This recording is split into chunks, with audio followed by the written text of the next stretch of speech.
All right. Sorry. Is my mic on? My mic was on. There we go. We know what we're doing, I swear. Welcome, everybody. I will call to order this Policy and Finance Committee meeting for Tuesday, January 28th, 2025. So we are now in session. Number one on our agenda is to elect a chair for the 2025 committee. We'll open up the nominations. I'd like to nominate Spencer Duncan. I'll second that. Well, that was easy. All right. I will close nominations. Move to approve. All those in favor say aye. Aye. Aye. Any opposed? There can't be because we all said aye. So there we go. All right. You have in front of you the minutes from our November 18th meeting. I looked through them and didn't see anything incorrect. Same. I move to approve. I'll second.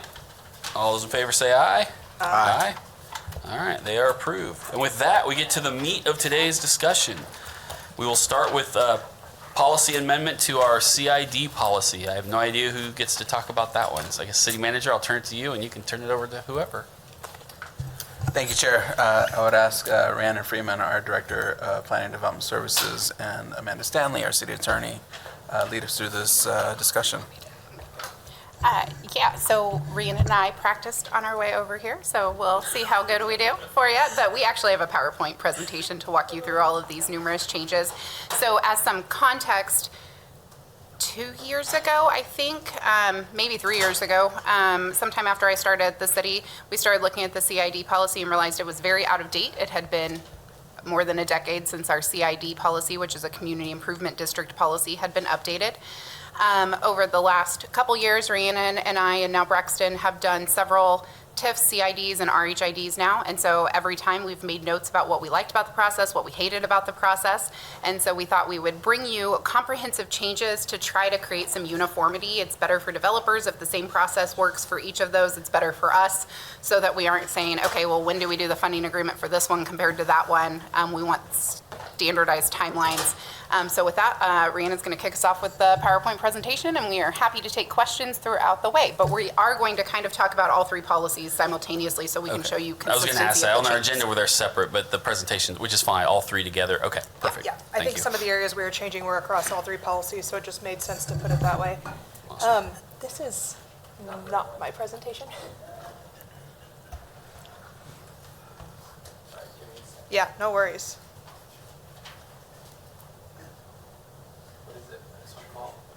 TIF, CID, RHID, policy, procedure updates. It was in the packet. It should be at the top. Or Dan. Yeah. Are you able to forward it to me? Dan, this is the one that. I have it. Okay, I think Tanya's going to forward it, and since you guys have the paper copies, we'll get started while she forwards that. Okay, so Amanda kind of touched on the purpose and the overview of this. So moving into the changes, so the first item that changed was the funding agreement. So for this, what we did is we added a funding agreement to our CID of $25,000. So the funding agreement is something that we negotiate up front with the developer, and it is to protect the city and our costs for investing and doing the analysis of either the RHID, TIF, or the CID. So working with legal to draft contracts, working with our consultant to perform a financial analysis. It's important that we have those funds secured before we start spending those things that cost us money. So now you'll see that it's reflected across the CID, the TIF, and the RHID. This $25,000 funding agreement's consistent, which just makes sense. Yeah, previously we were negotiating funding agreements in the CID, but it wasn't included in the policy, so now it's included in the policy. The other change on the RHID for the funding agreement is, for whatever reason, I think it made sense in our brains when we wrote it, but we had the funding agreement being approved the same day you set the public hearing, but we'd already expended funds at that point, so if they said no to the funding agreement, we couldn't recoup the cost we'd already spent. So we think it makes far more sense for you to authorize us to enter into that at the beginning of it before we expend the funds.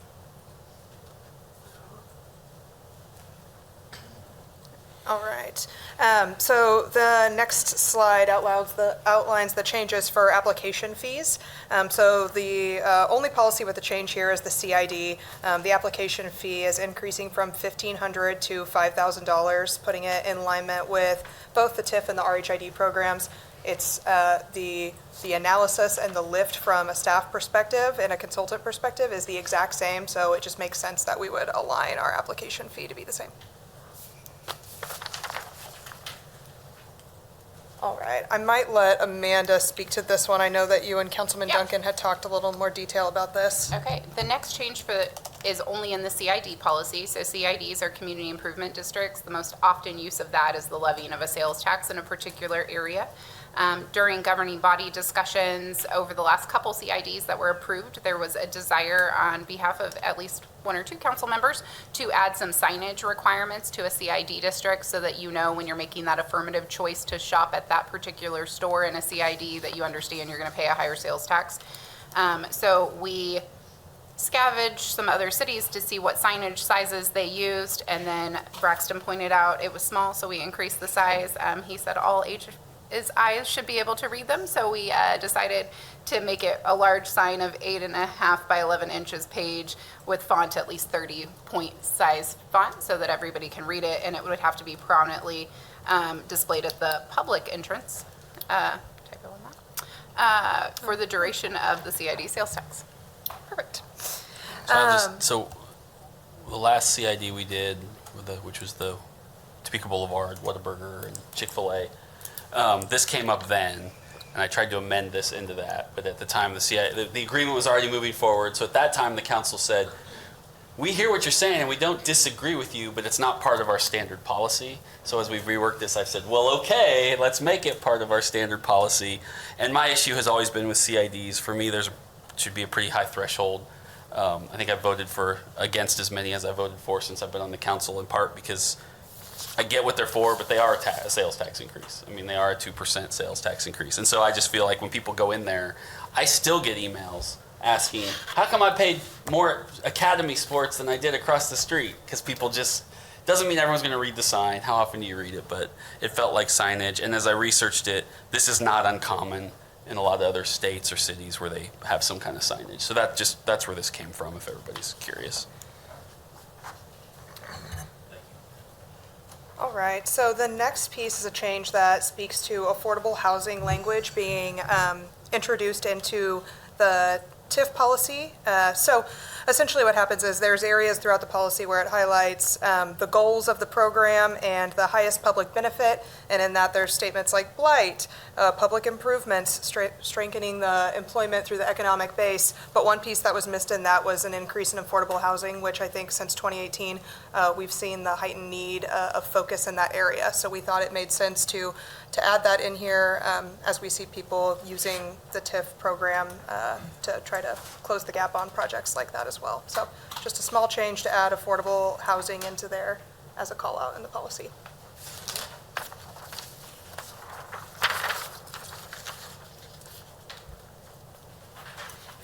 The next change is a change that I would think that you're probably fairly familiar with from our other policies, but back when the CID policy was created, it was not a focus of the governing body. But at least with the TIF revisions, the RHID, it's been a pretty strong policy preference of the governing body that the developer entity nor any of its shareholders, partners, or members are delinquent in its property taxes or special assessments in order to qualify for a economic incentive in our community. That is not currently in our CID policy, so we thought for consistency that if you're getting any economic incentives in Topeka, they should be consistently across the board, and we should add that to the CID policy. All right, and then last but not least, as somebody who spends a lot of time gathering the people called out in the policy as the review committee for each CID, TIF, and RHID, having those groups of people not be consistent across each policy was a bit of a nightmare. So what we've done is we've aligned them to call out the exact same individuals or their designees if they're not available. So these are the department heads of Assistant City Manager, CFO, Director of Public Works, Planning, City Attorney, their designees.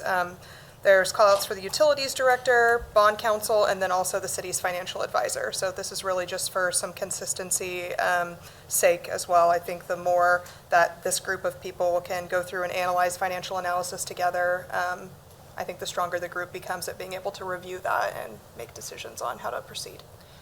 Additionally, a lot of times people stack incentives, so it was very complicated when your CID policy did not match your TIF policy, but you're evaluating whether or not the total project meets the but-for test with all the economic incentives. So having the same people and not stacking committees on different portions is helpful.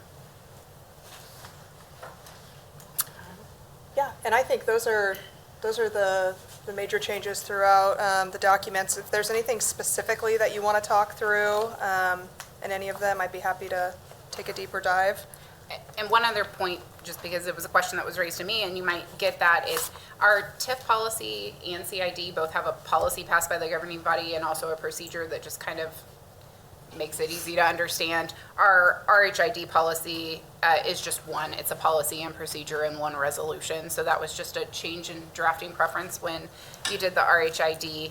And then one last thing, we made the change after we made the PowerPoint, but in the RHID policy, as we were going through it, we realized we weren't calling things what they were in the policy, because it at some point made sense to call something a pre-application application plan.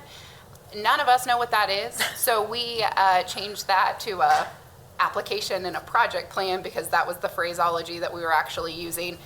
So we did update some of those things. I wrote the policy, so I'm sure it made sense in my brain back 2 years ago, but I don't know what our thoughts were at the time, and I don't know what a pre-application application is.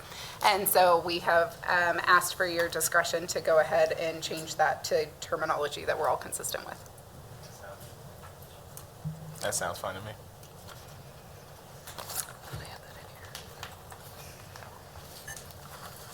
Any questions? I got a couple. Any questions from anyone else before I? Go ahead. Yeah, I'm curious about the signage.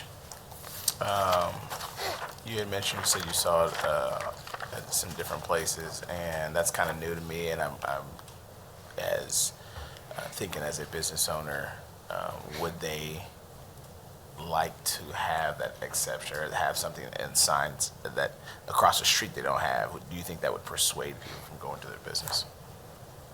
Oh, I don't know that they'll like it that much. But I mean, it's kind of like, on some of this, just me talking here, obviously. Yeah. I'm kind of like, if you want extra money from, whether it's taxpayer money or extra money from the taxpayers, I feel like the transparency piece is essential. Like, hey, we built this, it's going to cost you an extra, 2 cents on your fries and burger or whatever, right? Yeah. So that's just my philosophy is, I'm happy to give you these things, but I want the people to know, what they're getting. And I think developers need to think about that stuff when they ask for that money. Agreed. Yeah. Agreed. So Yeah. that's where that came from. Okay. Yep. I would just argue curious on that. 8.5 by 11 might be a little big. I mean, that's pretty big, but I think originally when the one I brought forward gave them an option of either a sticker on the door or on the registers, their choice. So if we want to shrink that, I don't know, probably be amenable to that. Half Something that pretty size or simple. something. That size. I mean, that's not. 8.5 by 11 is this. I know. Yeah. Oh, yeah. Oh, I see what you're saying. You're saying the reverse. I That got you. phase. Yeah. So something like that's probably fine. Yeah. Yeah. Yeah. So we might want to relook at that, but that's okay. Other than that, it's great. But We are happy Chair. to reduce the sign. oh, who is that? I heard a voice from afar, but I don't see anything. That's me, Christina. Oh, yes, Councilman Valdivia-Alcala. Welcome. Hi, can I do some input? Yep.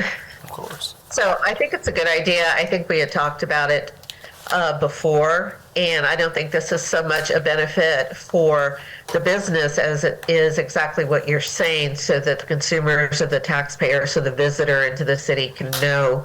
And I do believe that where we're at right now, in especially the Topeka community, with people wanting, demanding, and deserving more transparency, is that I think these types of very small, it's nothing, major, that we're doing here, but giving them the option to walk through those doors and understand and make a decision on their own if they want to support that. And, the developers, whoever, the business, they're getting this benefit.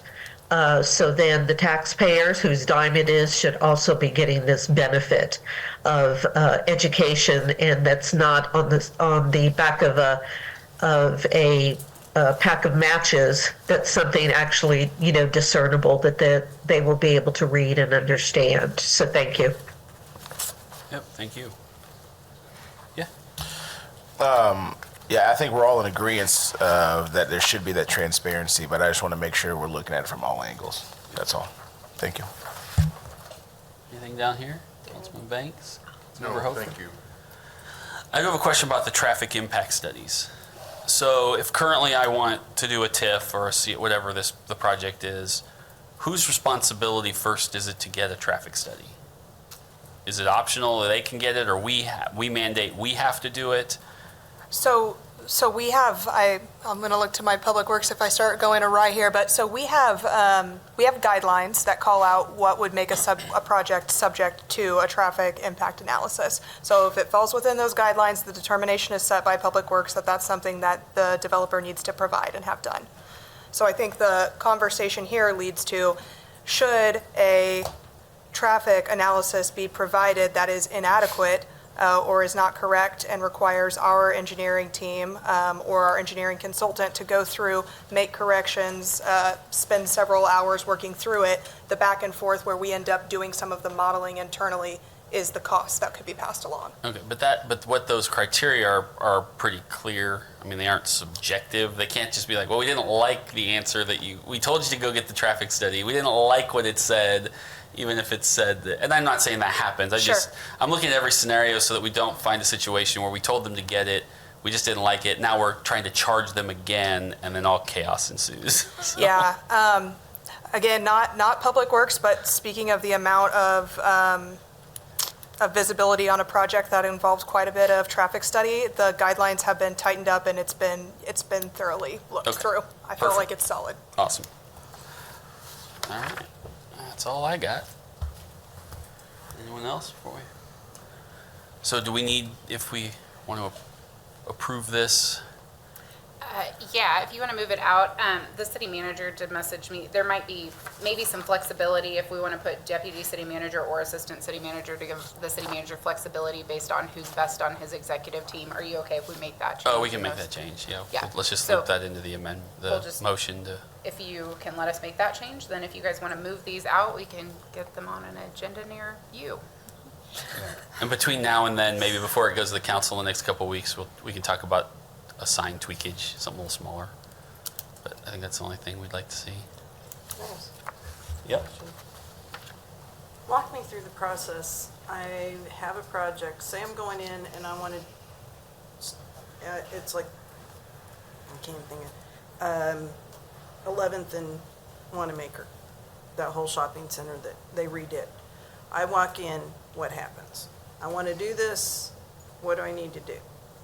Sure. So depending upon what application or what program you're looking at, there would be an application that would help give you some guidelines for what's needed, right? A Let's description say of, it's CID like they did. okay. So I walk in and I have to pay an application fee to start it. What Generally, it happens? starts before that, though. So what we most often find is the developer calls Rhiannon's team, calls the legal department, I refer him to Rhiannon's team, and they do a lot of pre-talk before that application's ever submitted. Because the last thing we want is for them to not understand all the pieces of the application and waste all of the time kicking it off if some piece won't work. So generally, they have several pre-meetings, most often with Rhiannon. Occasionally, legal gets looped in, like, can we even legally do this? So there's already probably quite a bit of staff time on certain projects that exist before the application. Then, when we say, hey, you got your application ready to go, we need to officially get this going, So then I write a check for 5,000. 5,000 now, Yep. and that kicks it off. Yes, with the application that's attached, yep. Okay, then what comes next? So if it was a CID, what we would do is we would call the review committee together. We would look at all the information that you've provided at this point in time, and we would go, okay, what are we still missing to help analyze if this meets a financial analysis?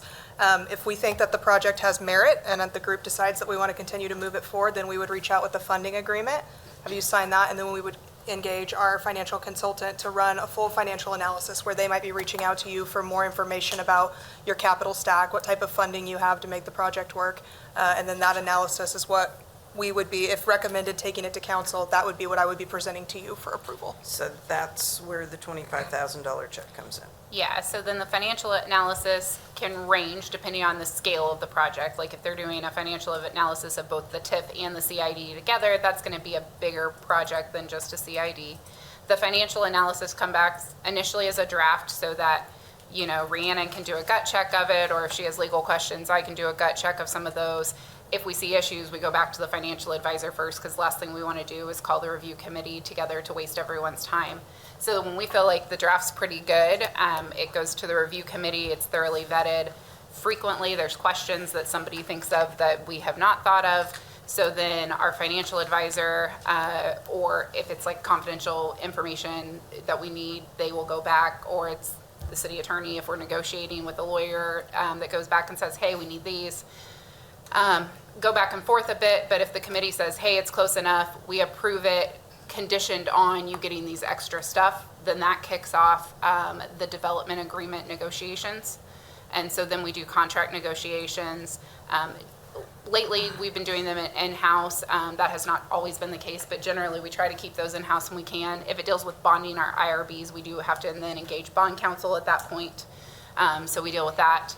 And then we have a pretty strict timeline on RHIDs, for instance, where it has to come to you guys within so many days. There's more leeway on the CID and the TIF, but we try to get a pretty quick turnaround. And so we're looking at council agendas at that at that review committee to decide what are our drop dead deadlines for let's get a deal negotiated. It also helps when the developer knows you have some drop dead deadlines to get a deal negotiated back and forth. And then we try to get that development agreement done 2 weeks before whenever it comes to the governing body. Okay. And then once we approve it, then it goes into effect. TIFs also have a public hearing component too, so you'll have a public hearing and then you approve it. Same with RHIDs. Okay. Go ahead, Mark. Does the TIF public hearing portion make it hard to keep it consistent with the RHID deadlines? RHIDs and TIF both have public hearing requirements, and the RHID requirements are stricter, I think, than the TIF. So actually, it's easier to keep them in line if we just stick with the stricter ones in our brains. Okay, yes, because if we're changing some stuff on paper to align more with our RHID, we might as well do those with the deadlines and keep it consistent. So Quinn is not here, but she's built us some pretty cool flow charts that help keep us organized. And then my new legal software actually does built-in deadlines for all the reminders for all of us too, which is very cool. So we are getting into the 22nd century, 21st century, whatever we're in now finally. Thank you. Anything else?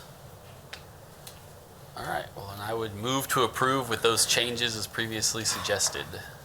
Second that. Any last comments before we? All right, all those in favor say aye. Aye. Aye. All right, it is passed out. Action item D, authorizing the signing of certain contracts. City Manager? Thank you, Chair. As we discussed last month, I think we brought this item to council to discuss authorizing certain individuals, certain personnel within the city manager's office to sign contracts and other documents on behalf of the city manager. I know that there was a request for discussion, and so we're here to discuss that today. Essentially, high level, what I'm asking for is to allow specifically deputy city manager, assistant city manager, and or chief financial officer / or what we consider the director of finance to be able to sign certain contracts and documents on behalf of the city manager. I asked for this for the fact that, and I think some questions were posed, if there's anything that is falling behind now, the answer is no. But essentially it would give authority in the event that for whatever reason I was not available or something along those lines to allow other folks to sign documents on my behalf. Questions, comments? Marcus? I actually am not opposed to the idea of it. I'm just curious, how often do you think that might be? I mean, if you're talking about 1 out of 100, I think that's more than reasonable. But if we're talking, they would be making half of the decisions. I don't think that's how the duty should flow necessarily. Right. So I would probably say on any given day I probably have 5 to 10 documents that I. Okay, yeah, it just depends on the day, but on average maybe 5 documents a day within a week or something that come across my desk. It's everything. I'll give you an example. Today was authorizing some land bank authorizations that, I mean, I don't necessarily have to be involved in that. I certainly trust, in this case it would be Braxton as assistant city manager over that to sign off on some of those things. Today I'll just, example, I was running around around the town today, and get back to the office this afternoon, and, my administrative assistant was like, hey, like we have a rush on this. And not to say that any other person would be any more available, but again, that's just an example of somebody else being able to sign on my behalf. Awesome. Like I said, I actually appreciate that. Empowering your staff is a very important piece of being able to be a leader, and I appreciate that. But I just want to make sure we all understand that, or you understand that, even though they may be signing those contracts, when the proverbial hits the fan, it's on you. Absolutely, sir. Thank you. Yeah. Councilman Banks? Well, I don't have any problems with having someone stand in for you, but I think that if they're going to be making decisions, 1, 2, 3, 4, they should still be able to consult with you before we start signing, into really big decision-making documents. Thank you, Chair. Sorry. No, and a lot of things, I would probably say 90 to 95% of the items that come to me for signature are electronic. Mm-hmm. So, I mean, at the end of the day, I can still be on a workflow to still get, when everything's completed, I can still get those documents sent to me. And again, it's not everything, Councilman. It's gonna, I'll take it case by case. If there's something big, then obviously, I'll be the one to sign that. But again, a lot of these things are day to day. A $20,000 contract for land surveying, right? I trust Braxton in this case, to sign something like that. But I get your point as far as those larger items. So thank you. Yeah. Thank you, Chair. Sylvia. Yep. Councilmember Ortiz, welcome. Good afternoon. Could we put a clause in there that when we change authorization, like I trust Braxton, but I don't know if I'll trust the next guy coming in? Could there be some type of clause that when we change that we have to approve that? So I'll ask the city attorney. I think every time that. So it depends on how you draft it. So previous ordinances have at times named a specific person versus others have named a position. This is by position. So you could repeal the ordinance, or Once I leave the position. you could put language in there that, I think if you were going to say anytime the person leaves, you have to approve the new position, you might as well do it by name, I guess would be the simplest question. I think it would get more confusing to have a provision in ordinance that you have to do a different kind of approval each time. But we Well, could. I don't care how we do it. I just think that would be nice, because the next person coming along, people might not agree with, or so what, if we don't put that name in there, or if we have to change the name, then we would know exactly who is signing those checks when the city manager is not able to. Yeah, so Councilwoman, what I think what we can do is make this specific to my tenure within this seat. The position, again, to Councilman Miller's point, ultimately anything that goes south falls on my shoulders. So trust me, I'll be very cognizant of the folks that I put in those seats and ensure that I can trust them and ensure them with the responsibility of, to the city. Well, I can appreciate that, but then sometimes people you've worked with, they just go left for whatever reason. And you have no control over that, city manager, so it will fall back on the council members. Unfortunately, sometimes those happen, even the people that we trust, so that's why that's important to me. Mr. Chair, if you could let Mr. Banks know to talk in the mic, I wasn't gonna scream today, but that would be helpful to me. Yes, ma'am. He's tall, but his neck didn't quite reach that far all the way to Councilmember Hofer's mic. Councilmember Hofer, anything you'd like to say? I do have some comments, but. I guess I'm concerned, like Sylvia, we know who we have now and we trust them. But I also look forward and see, say something happens, in 5 years you take a different job and Braxton's gone. We're in that period where we're looking for a new city manager. That's the part that concerns me, is when we have somebody there's an open spot and we don't know exactly who's handling it. And we meet on Tuesday nights and there could be a buildup of contracts. So I guess I'm still trying to work out in my head how this is going to actually happen. I'd like your mic moved closer. I'm hearing as you talk. Just heads up. Getting a mic check. It's on, but. Okay, your turn. So no secret, I don't like this at all. That's why I deferred it the first time we saw it. It's why I asked for it to come here. First of all, we don't even have 2 of these positions right now. So saying we trust one person is great, but I don't even know who the other 2 people are. I can fire you. I can't fire these other people if they do something that enjoins us or creates issues. I can't even call them in the. I guess I could technically go yell at them, but right. But that's not how our processes work, and it shouldn't be how the processes work.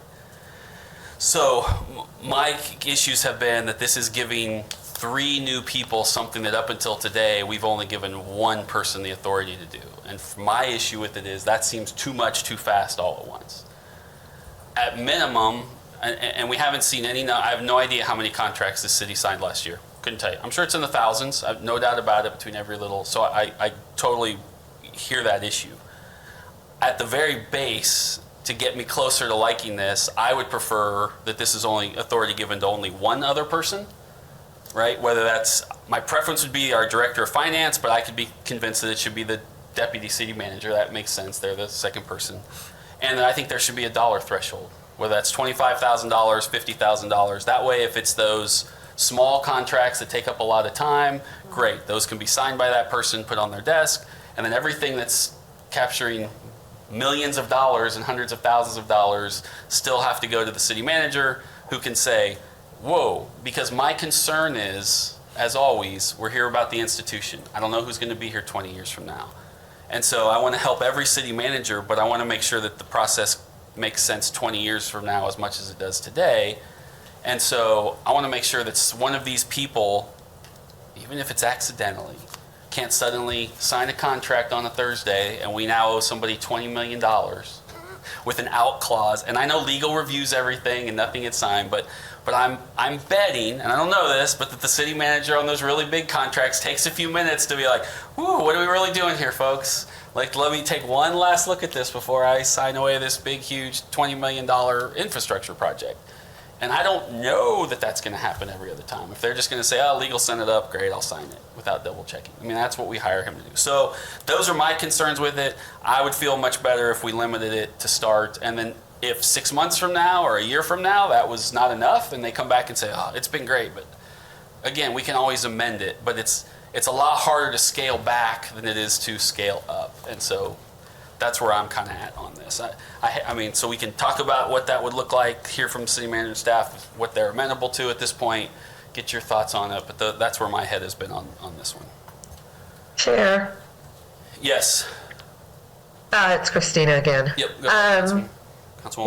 Yeah, I know, we all have strong opinions about this, but let's remember, it's not just Spence or Duncan that can fire a city manager. It has to be a majority of so many governing body votes. Just had to put that in there. Also, city manager, I think some of this stuff, you just need to, understand that we got our asses proverbially kicked with some of the former city managers that have opted to be hired by the city of Topeka. So I think that there is a lot of concern, a lot of, natural feelings that we have to be more careful in any number of things, but also understanding too that one thing I believe I wouldn't want to do is micromanage someone that's hired to do the job that you're hired to do.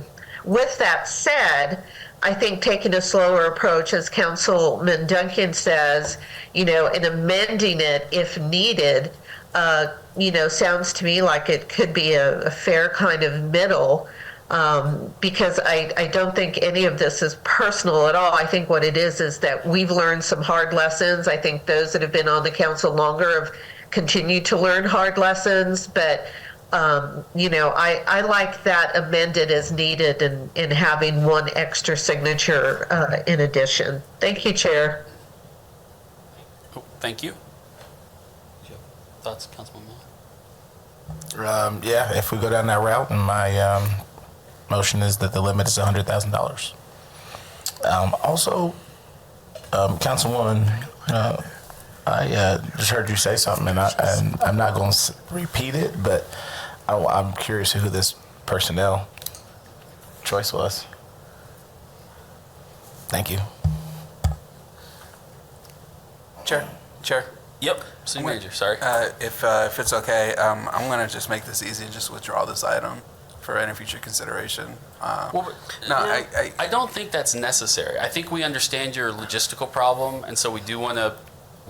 I think all of us agree that if we have a $1,500 contract, that you probably don't need to sign that if you've got a trusted deputy or finance officer, whoever you want it to be, who should be able to say, and be able to see what those numbers are. But if we had 500 contracts last year that were $100,000 or less, I think we would all agree you probably don't need to look at all of those, because that shouldn't consume your day job.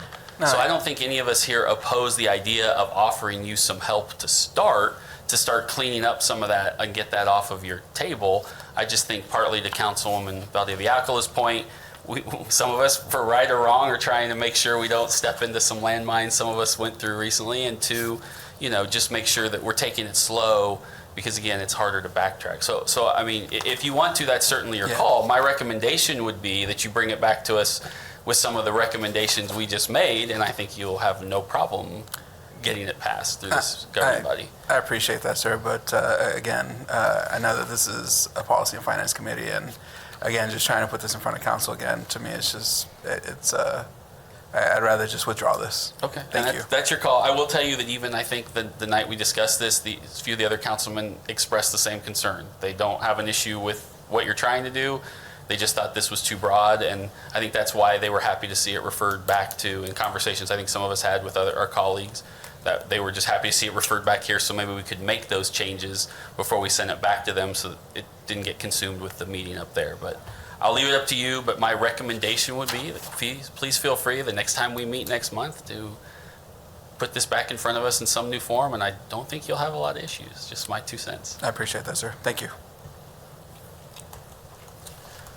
All right, moving on then. Discussion of the 2026 budget.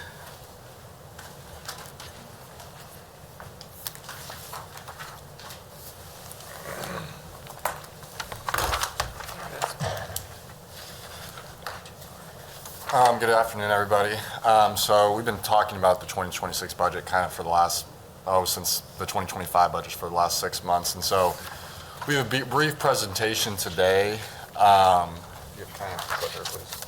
Oh, sorry. Just kind of going up next action steps that we'd like to take at a staff level, and we'd like to brief the committee before we actually present this to the governing body next week on February 4th. So kind of the agenda today is, again, we just want to do a quick expense and revenue overview for the general fund, just talking about the general fund today. And then just review ways of how we can get revenue into the general fund and also ways to decrease expenses within the general fund to kind of help with the projected deficit for 2026. And then we're going to be talking a little bit about the city manager sales tax ballot initiatives and then kind of next steps going from there. So on your screen, just as a 3-year forecast of 26, 27, 28 for the general fund revenues and expenses. One key thing to keep in mind is that 26 and 27 are assuming locked-in union contracts, because in our general fund, as we know, about 60% of our employees are police and fire, and obviously their contracts are through end 12/31/2027. So we plugged in just a standard 3% figure just to see the math on 2028. So that 2028 number could be fluid.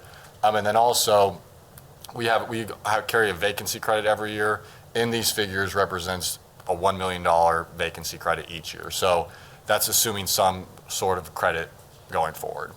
And then also too, in that revenue figure, this is just assuming a flat mill levy rate overall. So we've kind of presented this at the last governing body, or the special governing body meeting on the 9th. So just to review options to increase revenue in the general fund. So the main one we've been talking about is we can delay some CIP projects, such as the Dreams projects and the infill sidewalk projects, to get more money from the debt service fund mill into the general fund. Now, those projects would not be going away in their entirety. So currently the infill sidewalk program is $600,000. We're proposing that to be $300,000 for the next 2 years.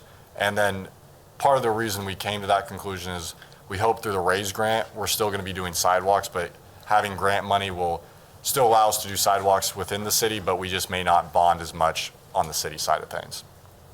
And then on the Dream side is we currently spend about $1.5 million of bonded money each year on the Dreams program. Now, we are proposing reducing that to $750,000 and converting that to citywide half-cent sales tax funding. That way, there's still some projects that can be done within those neighborhoods, but also it's not going away completely cold turkey. So, and also that's really the most flexible program that could be shifted towards half-cent sales tax money. For example, the signals cannot be used with citywide half-cent sales tax money, so we don't want to not do those in their entirety. That program has to be bonded. We've also talked a little bit about getting more pilots from the utilities funds and the parking fund within the general fund. We think that an appropriate amount, given our rate structure currently, would be about $500,000 for 2026. We've talked about that fee schedule adjustment, about $300,000 for 2026. As we move through the course of the spring, we're going to present that at the committee level to eventually go to governing body approval level. And then also, Councilman Duncan on the 9th asked for just a list of fund balances within the city and what their current balance are. I think that was a helpful exercise from the standpoint of going through there. There was about 3 funds that we haven't spent money out of in almost a decade. It was really 8 years, and that amounted to $523,000.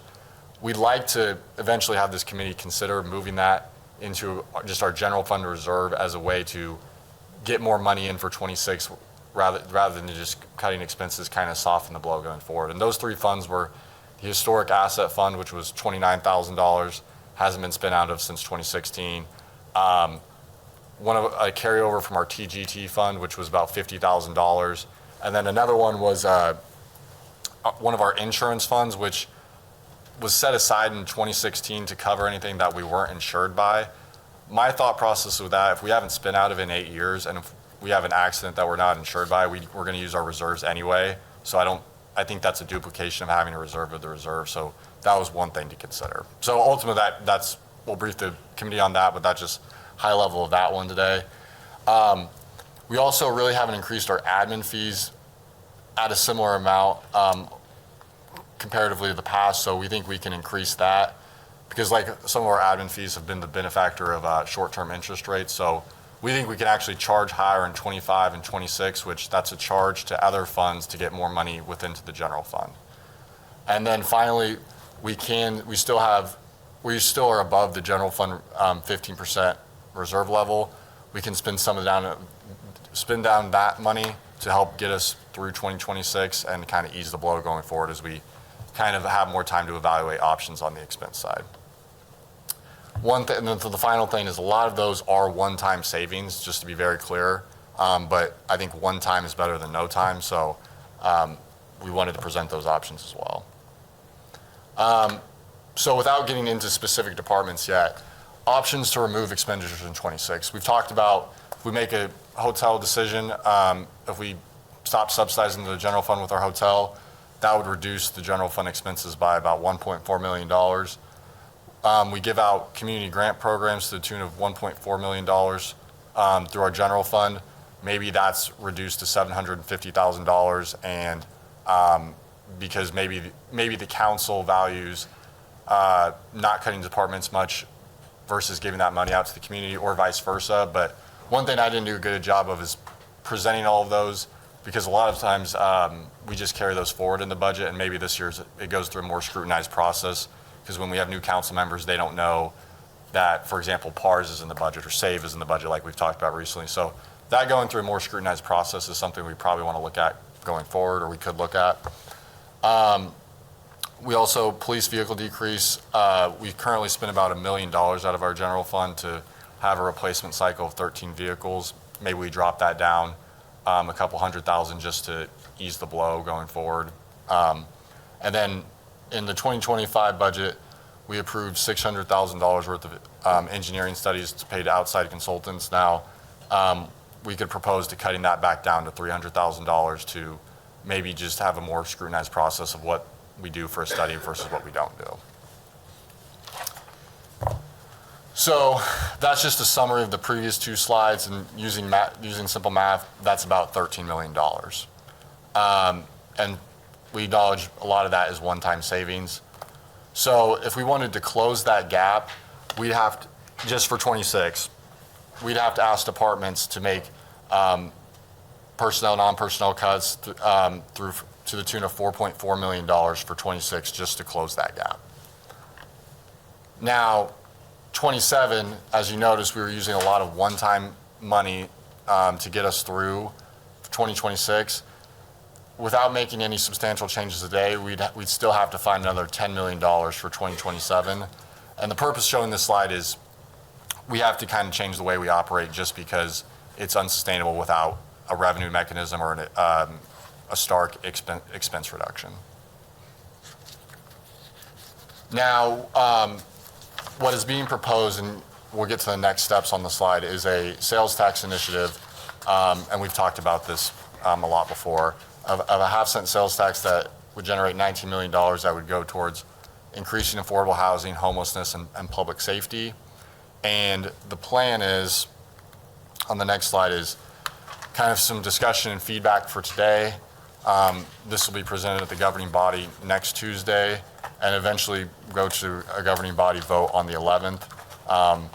And then if it were approved by the governing body, that would be an April 28th sales tax vote in the public.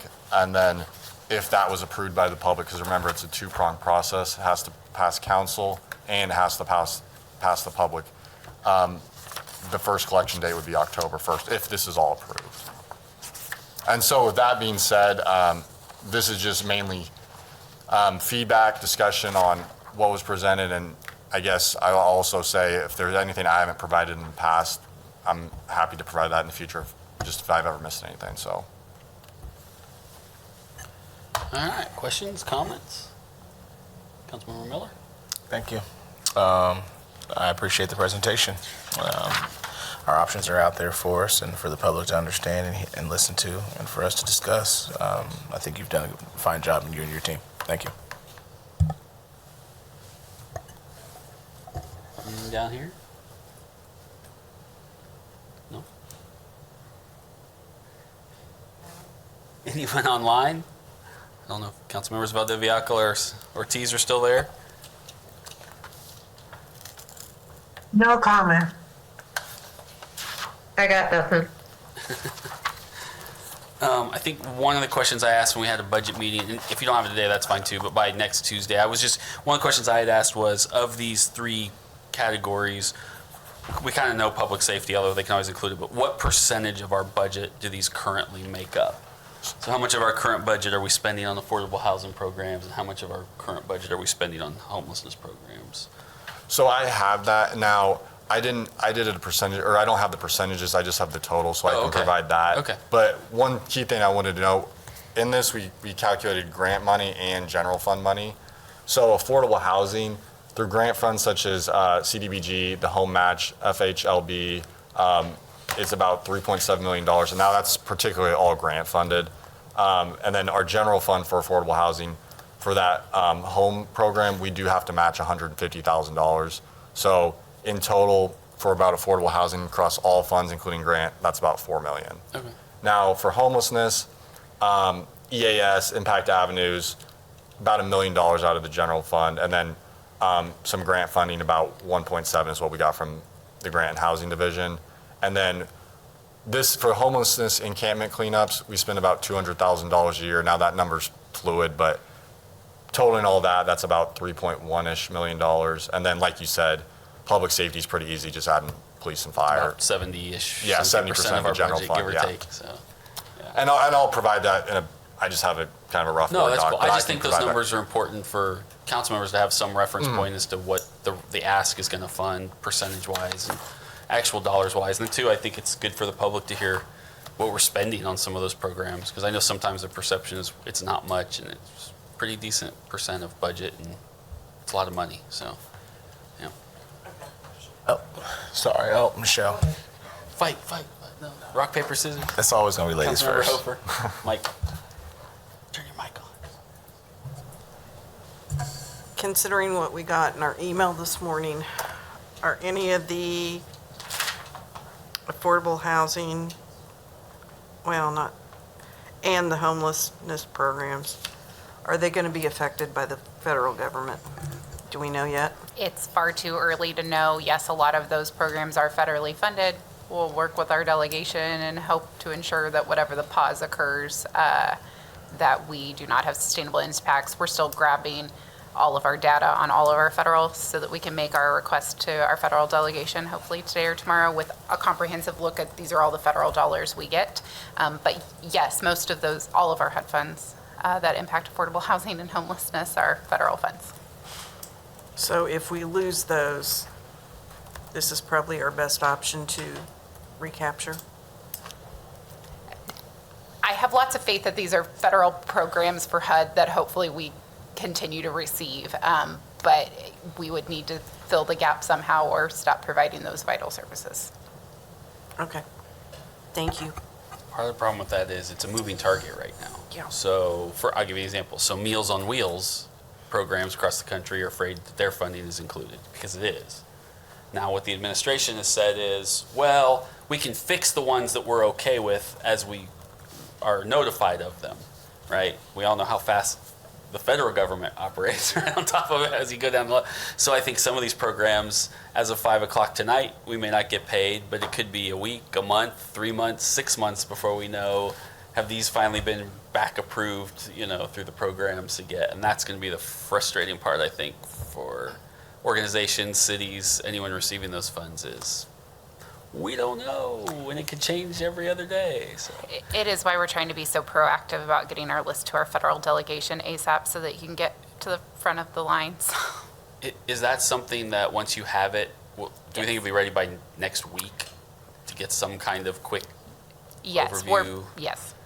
I think that'd be good, not just for us to know, but for the public to know as we then have to navigate budget things, or if we have to stop paying something. Because my fear really is going to be that there's going to be some program that for right now that we think is really important. We clearly don't have a lot of extra money laying around, and then we're going to have to make some policy decisions about, do we just not fund that program until we know what's going on with those federal, or are we going to try to pay for it until we know? None of us have those answers now, but so I think knowing that and having the public understand that's So we're compiling a list of all of our federal funds, and then I've already asked finance. Step 2 of that is, when is our next payment due? Did we just get paid? When's our next payment? Because that will help us know some of those questions. Like if we're supposed to get paid tomorrow and we're not getting paid, we need to know that, versus if our next payment's March 1, maybe we get paid before then. So it is a very staff-intensive time that you weren't planning on yesterday at 8 a.m., but we're just going to get it done because that's what you have to do for your community. Councilman Miller. And I'm not sure if this is a discussion piece for right now or not, but the Affordable Housing Trust Fund, is that a piece of the thought and the inclusion in the piece for affordable housing for that sales tax? So, Councilman, I'll just say that activating the Affordable Housing Trust Fund is actually one of my FY 2025 strategic goals. I definitely look at this as a possibility to be used as a sustainable funding source for that. Okay, thank you very much. All right. Any other comments or questions on this one? Awesome. Thank you, Josh. Thanks. So the next thing on our agenda will be short, and probably wondering, why is it on there? We're basically done with ARPA. But I'm going to tell you why it's on there, which is my question to staff. And a quick discussion is, for the most part, we've closed. I know there's a few what I call open accounts, right? We know what those are. But for the most part, it's closed out, correct? Everyone's either received their money, or in one case, we're waiting. But I mean, the reason I'm asking that is I've had some questions from some ARPA folks, which I'll send to you. But have we let all of the grantees know what they do or don't have to do next? And the reason is we've actually had some of them say, usually we have a report due about now, but they haven't sent me the email asking for the report. Do I still have to do the report? And so I think there's some confusion out there as to whether if we're done, we can close them out, or if we're not, we need to let them know, yes, you still have to file those quarterly reports. I'll have to get with April, but I was under the Okay. impression once it was completed, they don't need to file any more quarterly reports, but Yeah. most of them have been done for a while. So Right. of the $10 million, all of it's been committed, so there's no money left over. So I'll double check on what's required, but I don't think for anyone who's already done, I don't think any reports are Okay. necessary. And then on the infrastructure side is we had $36 million. We've already spent about 31 with the bulk of it being in parking garages and the HVAC. So we're hoping to get the rest of those open commitments spent by the end of this year.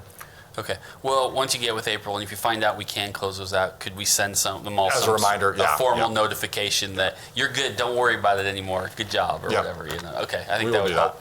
That would save me forwarding you 20 emails if you're having to say Yeah. the same thing to 20 different people Yeah. over and over again. Any questions about that or comments? All right. Is there anyone here who would like to make public comment? Speak now, or I guess don't speak at all, that's fine. We do that here? Doesn't look like it. All right then. Before we adjourn, anything anyone else wants to discuss, bring up, ask, or inquire about? All right. Well, with that, anything from staff? I guess I should check. Sorry. Oh, see, I knew Sorry. there would be something. I know. Since legislative policy comes out of this committee, just a FYI that our bill was introduced this last week. Language is up, and then we're hoping for a hearing next week, so stay tuned. Yeah, there was a story in the Capital Journal today about it, and then I got a call, because I was quoted in the Capital Journal from a radio station down in Wichita, because Wichita's, the bill we've introduced will end up sort of being Shawnee County specific, but allowing other cities to opt in if they'd like to do it. So there's some cities like Wichita saying, oh, wait, we're having the same problems as Topeka. Maybe this will help us. So I guess that's good to hear that we have friends in the trenches. So, all right, well, thank you, everybody. With that, we are adjourned.